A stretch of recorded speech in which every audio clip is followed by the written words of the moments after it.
Muito bom dia, boa tarde ou boa noite. Hoje não temos vlog, não tô com nenhum aparelho aqui em mãos neste vídeo, porque eu quero bater um papo com vocês sobre um assunto do momento, um assunto super quente que eu não vim aqui falar com vocês ainda. Falei no Instagram, falei nas redes sociais, falei no Loop, falei no Giro, mas não falei aqui. Eu queria discorrer um pouquinho mais sobre ele, Snapdragon 8 Elite, o novo processador da Qualcomm que vai equipar os celulares topo de linha, os celulares mais caros do mercado a partir de agora. E eu nem falo ano que vem porque já começaram a anunciar.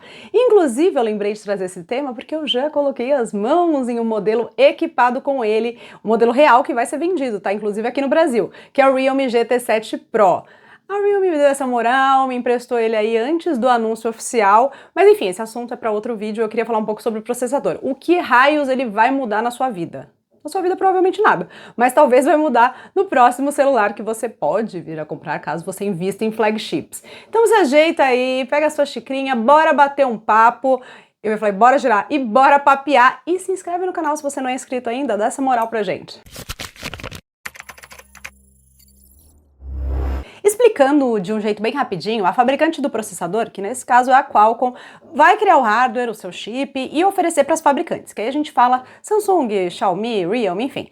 E aí ela diz o seguinte, olha, fiz esse processador, ele faz isso, aquilo, nananana, e é isso, vai lá para casa do chapéu em processamento, mas aí no final das contas cabe à própria fabricante do celular decidir o que ela vai adotar, se ela consegue adotar, se faz sentido para ela usar esse máximo da tecnologia agora. Então nem tudo que o processador oferece vai exatamente estar nos próximos celulares, certo? Certo. Eu já tô vendo que eu vou me empolgar aqui nesse assunto e vou ter que criar capítulos aqui, então você pode ir pulando pra onde você quiser, tá? Dá uma olhadinha aqui embaixo. Pra começo de conversa, todo ano a Qualcomm faz um evento lá no Havaí. Eu já tive a oportunidade de cobrir presencialmente muitos deles, o Snapdragon Summit. Mais uma vez, o Canaltech veio aqui pra Maui, no Havaí. Tô aqui com esse look bem praiano, super praiano, né, de camisa, para conhecer ele, novo Snapdragon.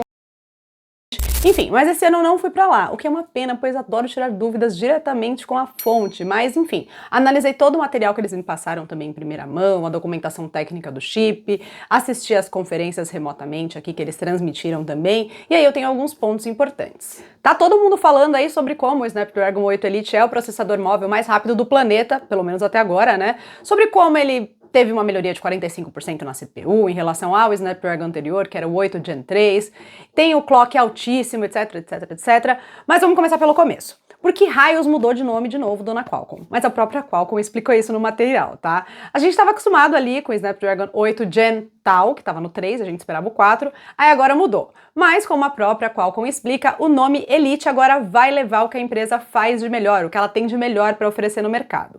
Aí eu trago aspas da própria Qualcomm para explicar isso. Elite significa o crème de la crème, o melhor dos melhores em capacidade e qualidade.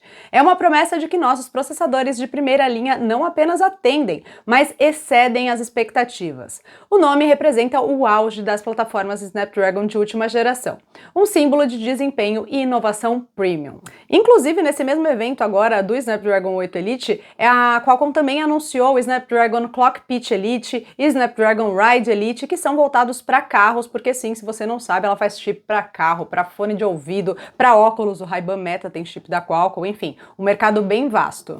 Inclusive, ela faz também para notebook, que é onde estreou esse nome Elite. Vocês lembram, ano passado, lá no Havaí também, eles anunciaram o Snapdragon X Elite ou X Elite, que é um processador ARM voltado para notebooks. Inclusive, estou testando um agora.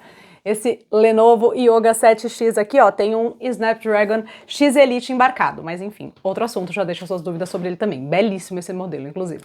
Mais uma das novidades que chegaram aí com esse chip, né, com o Snapdragon X Elite, foram as CPUs Orion. E agora rolou uma evolução. Na verdade, uma evolução não. A Qualcomm pegou essa tecnologia e começou do zero usando os núcleos, só que voltados para dispositivos móveis. Compliquei mais do que expliquei, talvez, né? Mas, em suma, essa é uma segunda geração das CPUs Orion, que eles pegaram essa tecnologia lá como base e construíram do zero esse modelo para o System on a Chip, SoC, processador, chip, como você quiser chamar, né? Para dispositivos móveis. E aí, minhas amigas e meus amigos, o resultado foi que esses núcleos, que a Qualcomm está chamando aí de núcleos Prime, conseguiram atingir uma velocidade de clock recorde no mundo dos celulares.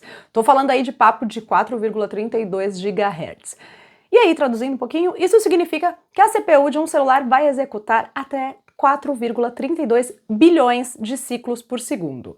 E aí a gente está indo para um lado quantitativo de operações que o processador vai conseguir executar ali a cada segundo, enfim. Só para efeito de comparação, o Snapdragon 8 Elite conseguiu fazer 4,32 GHz, certo? Certo. O antecessor dele, o Snapdragon 8 Gen 3, atingia ali o máximo de clock de 3,3 GHz, já é um salto bem grande. E agora falando da concorrência deste ano aí, a MediaTek lançou muito recentemente o Dimensity 9400, que bateu uma velocidade máxima de clock de 3,6 GHz. Então a gente pode dizer que pelo menos ali, né, nos testes que eles demonstraram, o Snapdragon está bem na frente. Só que também é super importante destacar que o clock é só um dos fatores, tá? Essa frequência aí é só um dos fatores que determina o desempenho, a velocidade do processador. Mas de qualquer forma é bem impressionante, né? Mas uma outra coisa que também influencia nesse desempenho é o processo de fabricação desse chip.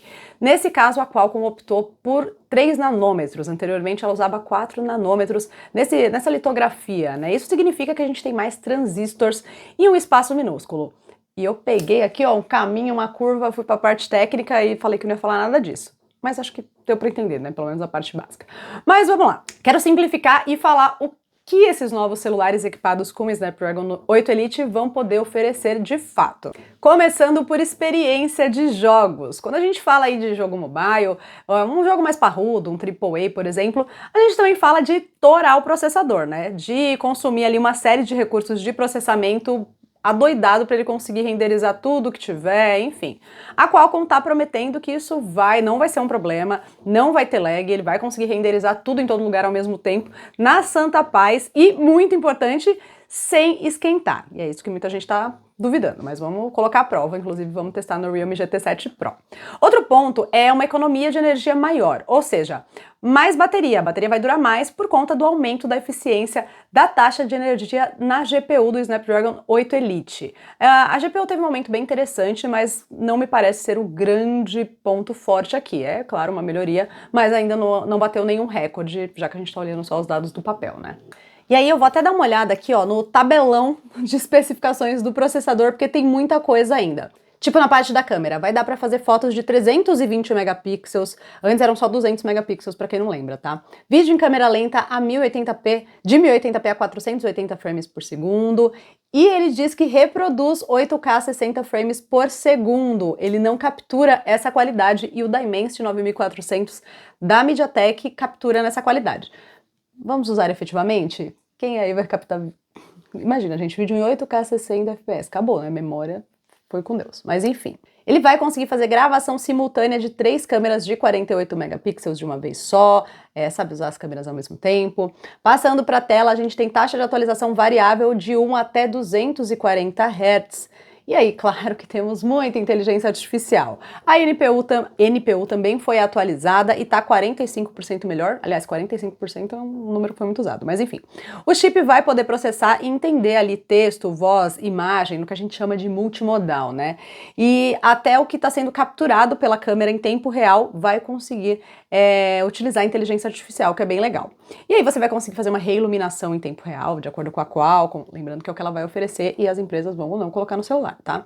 A gente vai conseguir ter redução de ruído, multiquadro com inteligência artificial, ajuste de tom da pele e também do céu. Sabe quando você muda a cor do céu, aplicativos que fazem isso? Você também vai conseguir fazer diretamente no processamento local com o Snapdragon e tudo isso de acordo com o documento em 4K a 60 FPS. Quando a gente fala de inteligência artificial generativa ou gerativa, quando você digita o prompt para ele criar ali uma imagem, antes era ao máximo de 512 por 512 e agora ele vai conseguir gerar uma imagem de até 1024 por 1024. Bom, enfim, como eu disse para vocês, o Realme GT 7 Pro tá para jogo aqui, literalmente, porque eles estão focando muito, né, nesses testes relacionados a jogos, mas eu queria trazer para vocês alguns desses pontos que são relacionados ao que realmente pode mudar no celular. Você pode ter um celular que vai ter uma câmera de mais de 300 megapixels, como eu falei, pode. O GT 7 Pro já não tem, né? Enfim, isso são possibilidades. Muito se fala da Samsung trazer esse processador no Galaxy S25 no começo do próximo ano. Inclusive, isso é uma coisa a se pensar, porque Samsung já antecipou recentemente para janeiro o lançamento da família S. E aí agora ela acabou ficando para trás, já que a Xiaomi anunciou o 15 agora. O Realme GT 7 Pro também anunciado. A Asus está lançando também smartphone que seria do próximo ano, já agora novembro, enfim. Será que a Samsung vai fazer alguma movimentação? Não sei, porque eles têm 2 agendas no ano, tem a agenda também dos dobráveis. Enfim, muitos pensamentos para serem pensados. Mas esses são alguns pontos que eu queria trazer para vocês aqui de melhoria e bater esse papo um pouco mais sobre esse processador e abrir este espaço de conversa, que é o mais importante de tudo, aqui nos comentários, para vocês trazerem suas dúvidas. Fiz assim um apanhador muito rápido das especificações, do que ele pode prover para os celulares, para as fabricantes de celulares, mas eu quero saber a sua dúvida, para saber se eu consigo te ajudar a esclarecer para vocês, enfim. Bora trocar uma ideia que vocês sabem que eu gosto muito, fechou? E é isso, gente. Meu café esfriou porque eu simplesmente larguei o meu café e fiquei falando com vocês. Eu falei que era pra papear, né? Então, beijo, gente. Obrigada pela companhia no cafezinho gelado.